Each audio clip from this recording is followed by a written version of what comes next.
జగన్ పాలనలో అన్ని వైఫల్యాలే అని ఆయన చెప్పుకుంటున్న నవరత్నాలు ఎప్పుడో రాలిపోయాయని జనసేన నాయకురాలు రజనీ ఆరోపించారు. తెలుగుదేశం జనసేన నాయకులు కలిసి బీజేపీ ఎన్నికల కార్యాలయంలో ఆమె మీడియా సమావేశం నిర్వహించారు. రాజధానిగా అమరావతి వస్తే విజయవాడ వెస్ట్ నియోజకవర్గ వ్యాపార కేంద్రంగా మారి ఉండేదని ఆమె అన్నారు. ఇక ఈ నియోజకవర్గానికి సుజనా చౌదరి ఎమ్మెల్యే కావాలని ప్రజలు ఆకాంక్షిస్తున్నారని అన్నారు. జనసేన అధినేత పవన్ కళ్యాణ్ పై పోతిన మహేష్ చేసిన ఆరోపణలను ఆమె ఖండించారు. అసెంబ్లీలోకి జగన్ అడుగు పెట్టనివ్వకుండా పులివెందులలో ఓడించాలని ప్రజలకు రజనీ పిలుపునిచ్చారు.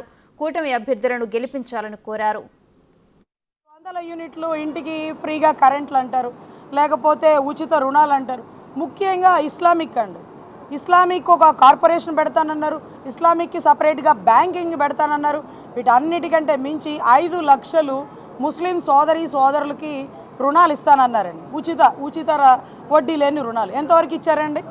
ఈరోజు ముస్లిం సోదరులకి మేము విన్నాము అంటూ ఈరోజు ఈ ఏరియా అండి, ముఖ్యంగా విజయవాడ వెస్ట్ రాష్ట్రానికి రాజధాని వస్తే ఫస్ట్ లబ్ధి పొందేది విజయవాడ వెస్ట్ అండి. ఎందుకంటే వ్యాపార రీత్యా ఇక్కడ ఏది అమరావతిలో ఏ డెవలప్మెంట్ రావాలన్నా, ఏ సరుకు కొనాలన్నా ఇక్కడికి రావాల్సిందేనండి.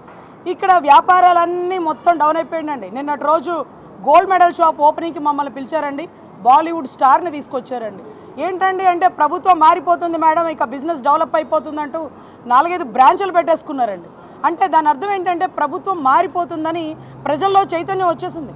చుట్టుపక్కల మళ్ళీ రేట్లు పెరిగిపోతుంది. 3 క్యాపిటల్స్ అంటూ వైజాగ్లో భూమి పెంచడానికి, అంటే వైజాగ్లో రేట్లు పెంచడానికి కోసం 3 క్యాపిటల్స్, వైజాగ్ రాజధాని, ఎగ్జిక్యూటివ్ క్యాపిటల్, న్యాయ రాజధాని కర్నూలు అన్నారు. కానీ అసలు మా హైకోర్టులో 3 రాజధానుల బిల్లు ఆయన ఎప్పుడో వెనక్కి తీసేసుకున్నాడు. మళ్ళీ 3, 4, 5 అని ఇది ఇంకా వేయలేదండి.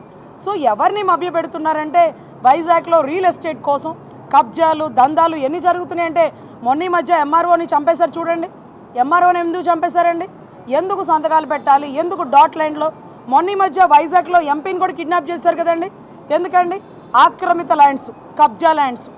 సో సొసైటీ భూములు, మాతృశ్రీ భూములు, కబ్జా భూములు, దస్పల్ల భూములు ప్రతిదీ గల్లంత అయిపోతుందండి. ఋషికొండ కొల్లగొట్టేయడం, గ్రీన్ ట్రిబ్యునల్ యాక్ట్కి అన్యాయంగా ఈరోజు ఇంతవరకే ఆక్రమించుకుంటున్నాం, ఇంతవరకే పనిచేస్తున్నాం అని పరిధులు దాటి పనిచేస్తున్నాం.